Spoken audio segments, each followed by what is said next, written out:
എല്ലാവർക്കും നമസ്കാരം.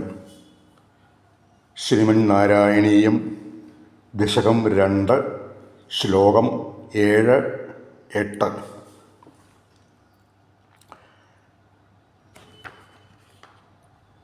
ഗുരവേ സർവലോകാനാം ഭിഷജേ ഭവരോഗിണാം നിധയേ സർവവിദ്യാനാം ദക്ഷിണാമൂർത്തയേ നമഃ. സർവത്ര ഗോവിന്ദനാമസങ്കീർത്തനം ഗോവിന്ദ ഗോവിന്ദ. ഓം നമോ നാരായണായ. ഓം നമോ ഭഗവതേ വാസുദേവായ. ഏവം ഭൂതതയാ ഹി ഭക്ത്യവിഹിതോ യോഗശ്ച യോഗദ്വയാൽ കർമ്മജ്ഞാനമയാൽ ഭൃശോത്തമതരോ യോഗീശ്വരൈർഗീയതേ. സൗന്ദര്യൈകരസാത്മകേ ത്വയി ഖലു പ്രേമപ്രകർഷാത്മിക ഭക്തിർനിശ്രമമേവ വിശ്വപുരുഷൈ ലഭ്യാ രമാവല്ലഭ.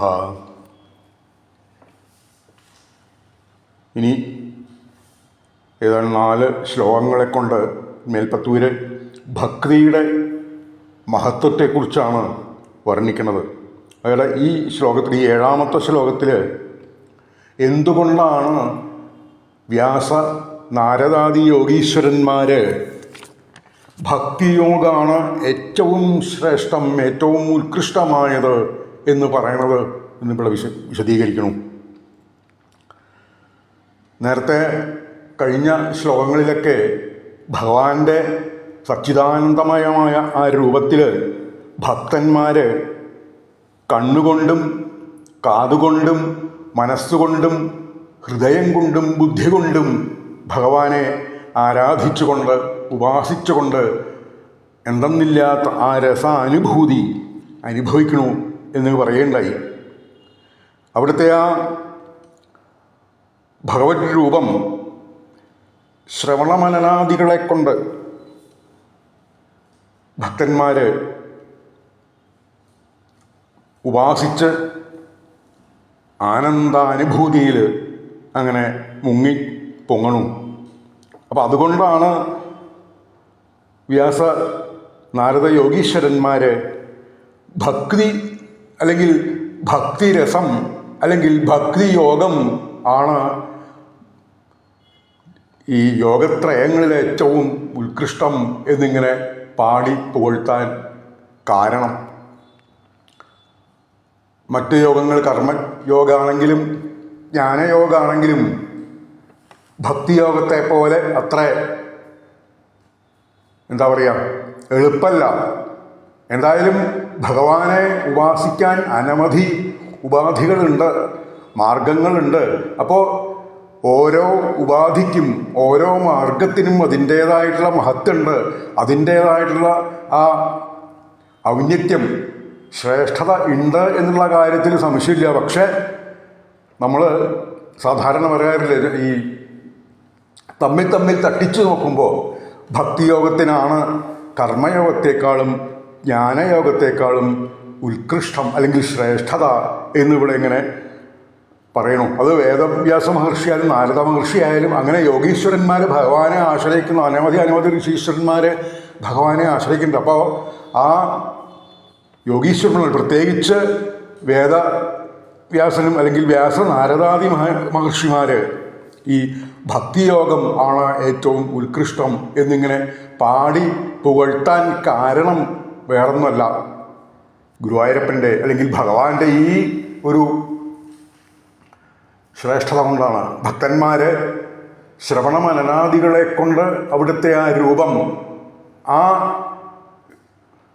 ചിന്മയ അല്ലെങ്കിൽ സച്ചിദാനന്ദ രൂപത്തിൽ ആ അനുഭൂതി എങ്ങനെ എന്തെന്നില്ലാണ്ട് അവർക്ക് കിട്ടണം. അതുകൊണ്ടാണ് വ്യാസ നാരദ മഹർഷിമാർ ഭക്തിയോഗത്തിനാണ് ഏറ്റവും ശ്രേഷ്ഠത ഉള്ളത് എന്ന് പറയാൻ കാരണം. എന്നിട്ട് ആ ഗുരുവായൂരപ്പന് ശ്രീദേവിക്ക് പ്രിയതമനായ ഭഗവാനെ, ആ ഭഗവാന്റെ സൗന്ദര്യം എത്രയുണ്ട് എന്ന് പലവരു പറഞ്ഞിട്ടുണ്ട്. അപ്പം അങ്ങനെ ഭഗവാന്റെ ആ രൂപത്തിൽ, സൗന്ദര്യം നിറഞ്ഞു നിൽക്കുന്ന അവിടുത്തെ ആ രൂപത്തിൽ ഭക്തന്മാർ പ്രേമ ഭക്തിയോടുകൂടി ഉപാസിച്ച് ആനന്ദത്തിൽ ആറാടണു. സാധാരണക്കാർക്ക് ഈ ഭക്തിരസം സ്വാഭാവികമായിട്ട് തന്നെ വളരെ എളുപ്പത്തിൽ കൈവരണു. ജ്ഞാനയോഗം, കർമ്മയോഗം എന്നുള്ള മറ്റ് ഉപാസനാമാർഗങ്ങളെക്കാൾ സ്വാഭാവികമായിട്ട് ആ ഭക്തിയോഗം, ഭക്തി അല്ലെങ്കിൽ ഭക്തിരസം കുറച്ചും കൂടി എളുപ്പത്തിൽ സാധാരണക്കാർക്ക് കൈവരണു എന്നിങ്ങനെ ഇവിടെ ഈ ശ്ലോകത്തിൽ പറയുന്നുണ്ട്. അപ്പോൾ ഈ ഭഗവാന്റെ ആ ഒരു സാക്ഷാത്കാരം അല്ലെങ്കിൽ പ്രീതി അല്ലെങ്കിൽ ഭഗവത് സാക്ഷാത്കാരം നേടാൻ ഏറ്റവും എളുപ്പമായിട്ടുള്ള മാർഗവും ഭക്തി തന്നെയാണ്, ഭക്തിയോഗം തന്നെയാണ് എന്നിവിടെ ഒന്നും കൂടി എടുത്തു പറയുകയാണ് ചെയ്യുന്നത്. ഭഗവാൻ തന്നെ പറയുന്നുണ്ട്. ഇനിയിപ്പോൾ ഈ ഭാഗവതത്തിലാണെങ്കിൽ ഏകാദശ സ്കന്ധത്തിൽ ആ ഉദ്ധവന് ഭഗവാൻ നൽകുന്ന ജ്ഞാനോപദേശത്തിൽ, ഉദ്ധവ ഗീത എന്ന് പ്രസിദ്ധമായിട്ടുള്ള ജ്ഞാനോപദേശത്തിൽ ഭഗവാൻ പലവൊരു ഉദ്ധവൻ്റെ ചോദ്യങ്ങൾക്ക് മറുപടിയായിട്ട് ഈ ഭക്തിയുടെ മഹത്വത്തെക്കുറിച്ച് പറയുന്നുണ്ട്. എന്നിട്ട് ഉദ്ധവനോട് പറയണം, ഉദ്ധവ, ഈ ഭക്തിയോഗം തന്നെയാണ്, അല്ലെങ്കിൽ ഭക്തന്മാർക്ക്, എൻ്റെ ഭക്തന്മാർക്ക് എന്നെ പ്രാപിക്കാൻ ഏറ്റവും എളുപ്പം ഭക്തിയോഗം തന്നെയാണ്, ഭക്തിയിൽ കൂടി എന്നെ ഉപാസിക്കുകയാണ് എന്ന് ഉദ്ധവനോട് പലതവണ ഭഗവാൻ പറയുന്നുണ്ട്. ഇത് തന്നെയാണ് ഭഗവാൻ ഗീതയിലും അർജുനനോടും പറയണത്. എന്താണ് ഗീതയിൽ പറയണത്? ഈശ്വര ദർശനം, അതല്ലെങ്കിൽ ഭഗവത് സാക്ഷാത്കാരം അനന്യഭക്തിയോണ്ടേ സാധിക്കുള്ളൂ അർജുന എന്നിങ്ങനെ അവിടെ പറയേണ്ട വിശ്വരൂപ ദർശന യോഗത്തിലാണ് ഭഗവാൻ പറയണത്. മോക്ഷകാരണം ഭക്തി തന്നെയാണ്. ഭക്തിയാ ത്വനന്യയാ ശക്യ അവമേവം വിധോർജുന ജ്ഞാതും ദ്രഷ്ടും ച തത്വേന പ്രവേഷ്ടും ച പരന്തപ. അർജുന, എന്നെ പ്രാപിക്കാൻ, എന്നെ കാണാനും എന്നെ അറിയാനും, ജ്ഞാതും ദ്രഷ്ടും, അതാണ് എന്നെ കാണാനും എന്നെ അറിയാനും മാത്രമല്ല എന്നിൽ അലിഞ്ഞു ചേരാനും തന്മയീഭാവം സ്വീകരിക്കാനും അല്ലെങ്കിൽ എന്നെ പ്രാപിക്കാനും അർജുന ഭക്തി കൊണ്ട്, അത് അനന്യമായ ഭക്തി, ഏകാന്തമായ ഭക്തി, പ്രേമഭക്തി കൊണ്ട് മാത്രമേ സാധിക്കുള്ളൂ എന്നിങ്ങനെ ഈ ഭഗവാൻ അർജുനോട് പറയണം. അതാണ് ജ്ഞാതും ദ്രഷ്ടും ച തത്വേന പ്രവേഷ്ടം ച പരന്തപ. അറിയാനും കാണാനും എന്നെ പ്രാപിക്കാനും അർജുന അനന്യമായ അടിയുറച്ച ഭക്തി കൊണ്ട് മാത്രമേ സാധിക്കുള്ളൂ എന്നിങ്ങനെ ഇവിടെ പറയണു. ആ മോക്ഷകാരണ സാമഗ്ര്യ ഭക്തിരേവ ഗരീയസി. അതാണ് ഭക്തിയുടെ സ്വരൂപം. സ്വസ്വരൂപ അനുസന്ധാനം ഭക്തിരിത്യഭിധീയതേ എന്ന് ഭക്തിക്ക് സാക്ഷാൽ അദ്വൈതാചാര്യനായ ശങ്കരാചാര്യസ്വാമികൾ നൽകിയിരിക്കുന്ന ആ നിർവചനം വളരെ ശ്രദ്ധേയമാണ്. അപ്പോൾ ജ്ഞാനയോഗത്തെക്കാളും ഭക്തിയോഗത്തെക്കാളും ശ്രേഷ്ഠം, ജ്ഞാനയോഗത്തെക്കാളും കർമ്മയോഗത്തെക്കാളും ശ്രേഷ്ഠം ഭക്തിയോഗമാണ് എന്നിവിടെ ഈ ശ്ലോകം കൊണ്ട് പറയുന്നു. ഇനി ഈ ജ്ഞാനയോഗവും കർമ്മയോഗവും എങ്ങനെയാണ് സാധാരണക്കാർക്ക് പ്രാപിക്കാൻ പറ്റാത്തത് എന്നിങ്ങനെതാ അടുത്ത ശ്ലോകത്തിൽ കുറച്ചും കൂടി വിസ്തരിച്ച് പറയണു. നിഷ്കാമം നിരസ്വധർമ്മചരണം യൽ കർമ്മയോഗാഭിധാം തദ്ദൂരേത്യഫലം യദൗപനിഷജ്ഞാനോപലഭ്യം പുനഃ തത്വം വ്യക്തതയാ സുദുർഗമതരം ചിത്തസ്യ തസ്മാൽ വിഭോ ത്വൽ പ്രേമാത്മഭക്തിരേവ സതതം സ്വാദീയസി ശ്രേയസി. ഇവിടെതാ ആ കർമ്മയോഗത്തെക്കുറിച്ചും ജ്ഞാനയോഗത്തെക്കുറിച്ചും ഒന്നും കൂടി ഭഗവാൻ ഇവിടെ വിസ്തരിച്ച് കുറച്ചും കൂടി വിസ്തരിച്ച് പറയുകയാണ് ചെയ്യുന്നത്. കർമ്മയോഗവും ജ്ഞാനയോഗവും വളരെ ശ്രേഷ്ഠം തന്നെയാണ്. നേരത്തെ പറഞ്ഞുല്ലോ, ഓരോ ഉപാധികൾ ഭഗവാനെ പ്രാപിക്കാൻ എല്ലാ ഉപാസനാ മാർഗങ്ങൾക്കും അതിൻ്റേതായ മഹത്വവും അതിൻ്റേതായ ശ്രേഷ്ഠതയും ഔന്നത്യമൊക്കെ ഉണ്ട്. പക്ഷെ എന്നാൽ സാധാരണക്കാരെ സംബന്ധിച്ചിടത്തോളം ഈ ജ്ഞാനയോഗവും കർമ്മയോഗവും അത്ര എളുപ്പമല്ല, പ്രാപ്യമല്ല, അത്രേ ഉള്ളൂ. അപ്പോൾ ഫലം ആഗ്രഹിക്കാതെ ചെയ്യുന്ന നിത്യനൈമിഷങ്ങളായ ആ വിധിപ്രകാരം ചെയ്യുന്ന കർമ്മങ്ങളാണ് കർമ്മയോഗം എന്ന് പറയുന്നത്. സ്വധർമാനുഷ്ഠാനം എന്നുള്ള ആ ഭാവത്തിൽ ചെയ്യുന്ന ഏത് കർമ്മവും കർമ്മയോഗത്തിൽ പെടുന്നു. അതാണ് കർമ്മയോഗം. പക്ഷേ ഈ കർമ്മയോഗത്തിൽ കൂടിയും ഭഗവാനെ പ്രാപിക്കാൻ സാധിക്കും. അതിന് ചെറിയൊരു ന്യൂനത എന്ന് പറയാമോ എന്ന് അറിയില്ലെങ്കിലും അങ്ങനെ പറയുകയാണെങ്കിൽ എന്താണ്? തൽ ദൂരേത്യഫലം.